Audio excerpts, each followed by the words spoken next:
প্রিয় শিক্ষার্থী বন্ধুরা, আমরা এখন আরএলসি সিরিজ রেজোনেন্স সার্কিটের কিউ ফ্যাক্টর রিলেটেড একটা গাণিতিক সমস্যার সমাধান করব।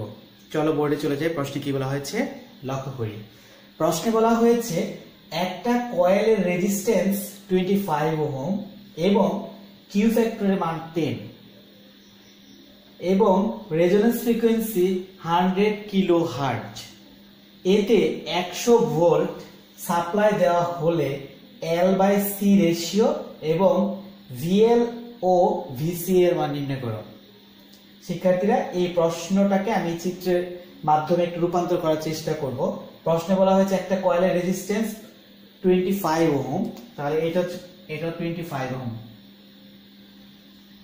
এরপর কি আমাকে বের করতে বলা হয়েছে কিউ ফ্যাক্টর মানটা দেওয়া আছে, সেটা আমি এখানে লিখলাম যে Q factor Q naught equals to 10 দেওয়া আছে, তাই না? এবার দেখো L/C রেশিও বের করতে হবে। এই প্রশ্ন থেকে আমাকে বের করতে হবে L/C রেশিও।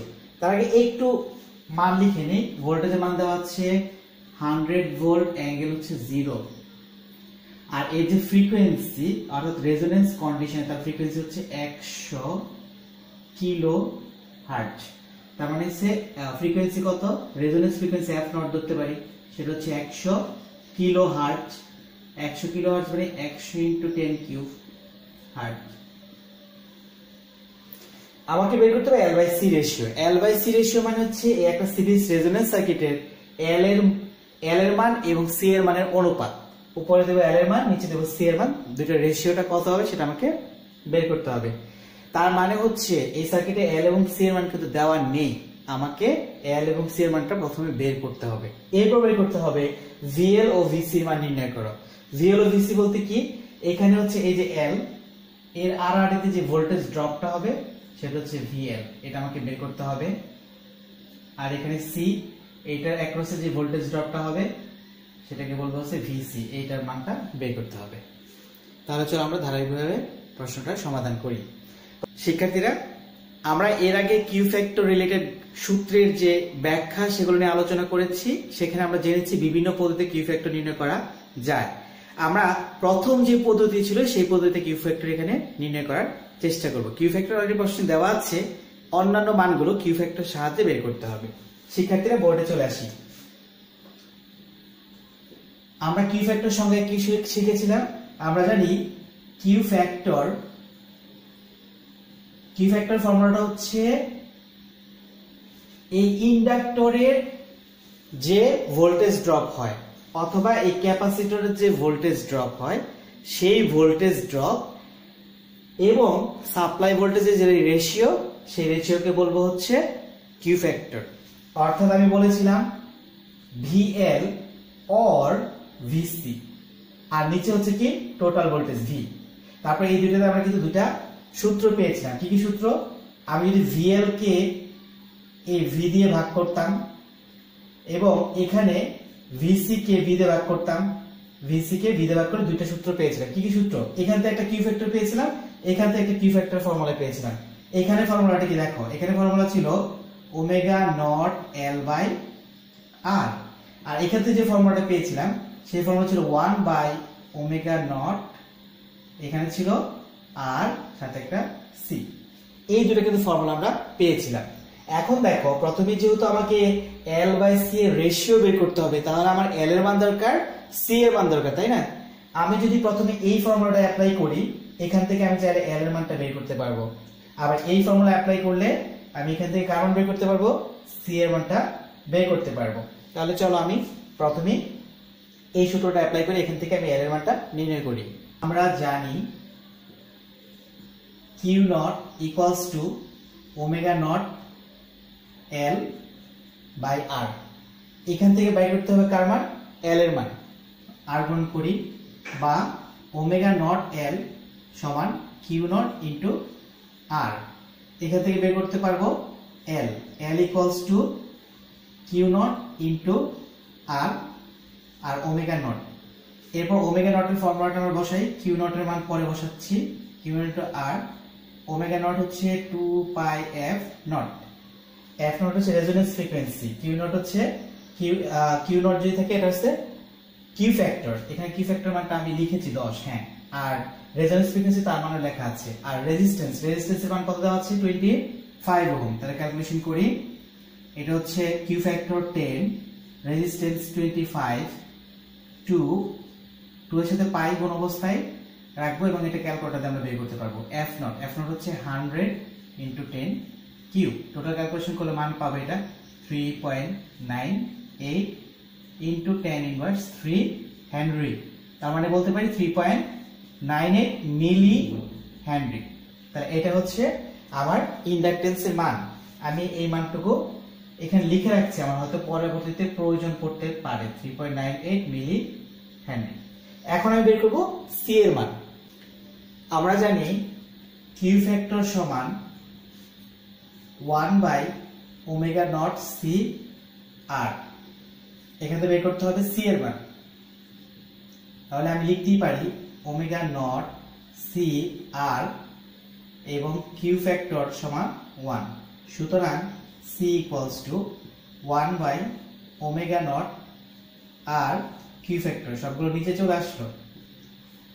1 ω0 হচ্ছে 2 pi F not into R into Q not. ভ্যালুগুলো যদি বসাই, এখানে ভ্যালু জায়গায় নিবে না, নিচে থেকে বসাচ্ছি আমি। 1/2 পাই রেজোন্যান্স ফ্রিকোয়েন্সি 100 কিলো এবং আর এর মান হচ্ছে 25, কিউ ফ্যাক্টর মান হচ্ছে 10।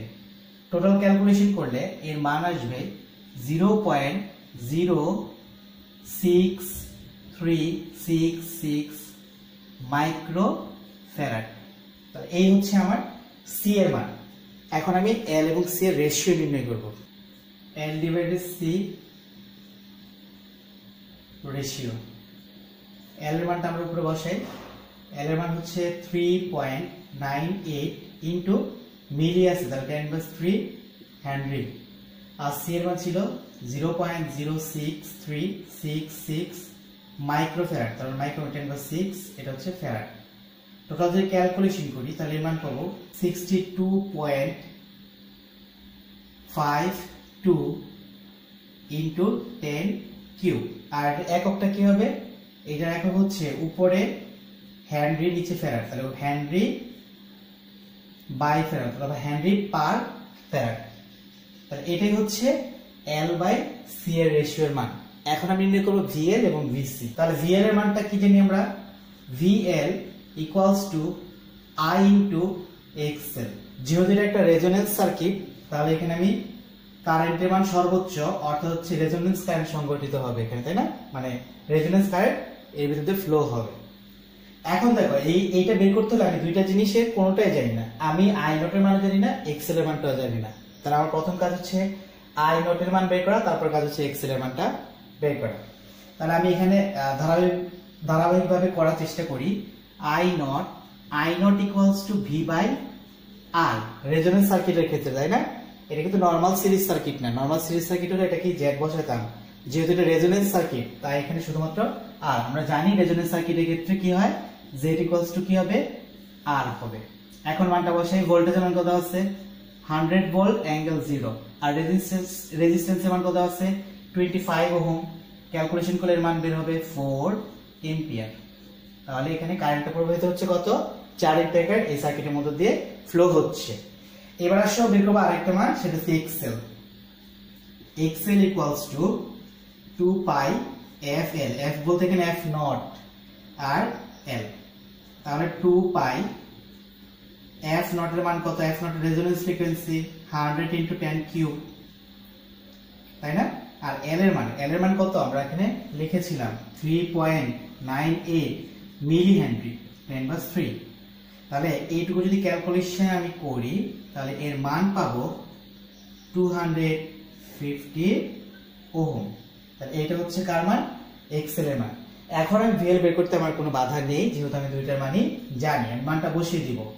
আই নট ইকুয়ালস টু 4 আর এক্সএল ইকুয়ালস টু 250 এত ভোল্ট, এটা একক ভোল্ট। আর টোটাল যে ক্যালকুলেশন করতে মান আসবে কত? 1000 ভোল্ট। তাহলে আমার ভিএল এর কাজটা শেষ। এখন আমার কাজ হচ্ছে এক্সএল এর মানটা বের করব। তবে শিক্ষার্থীরা একটা জিনিস মনে রেখো, এখানে এক্সএল এর মানটা কত? 250। যেহেতু রেজোনেন্স সার্কিট তাই অবশ্যই এক্সি এর মান কত হইতে হবে? 250ই হইতে হবে, কারণ রেজোনেন্স সার্কিটে কি হয়? এক্সএল সমান এক্সি হয়। তাহলে আমরা ক্যালকুলেশনই করে দেখি সত্যি কি ওইটার মান 250 হয় কিনা, সত্যি কি এক্সি এর মান 250 হচ্ছে কিনা সেটা আমরা। ভিসি বের করতে হলে কি কাজ করতে হবে? ভিসি সমান হচ্ছে আই নট ইন্টু এক্সি, তাই তো? তার মানে VC equals to I not into XC. এখানে আমি আই নটের মানটা জানি, এক্সি এর মানটা বের করতে পারলে ভিসি বের করতে পারবো। তাহলে এক্সি ফর্মুলাটা কি ছিল? এক্সি হচ্ছে 1/2 pi F not into C. 1/2 pi F not resonance frequency 100 into 10 cube into C. C এর মান কত ছিল? 0.06366 মাইক্রো 10⁻⁶ এত ফ্যারাড। টোটাল ক্যালকুলেশন করলে, তোমরা ক্যালকুলেশন করে দেখবে, ক্যালকুলেশন করে মানে 250 ওহম। তার মানে কি আগে এক্সএল যা ছিল এখন কিন্তু এক্সি মানও তাই হয়েছে। তাহলে ভিএল এর মান যা ছিল ভিসির মান কি তাই হবে?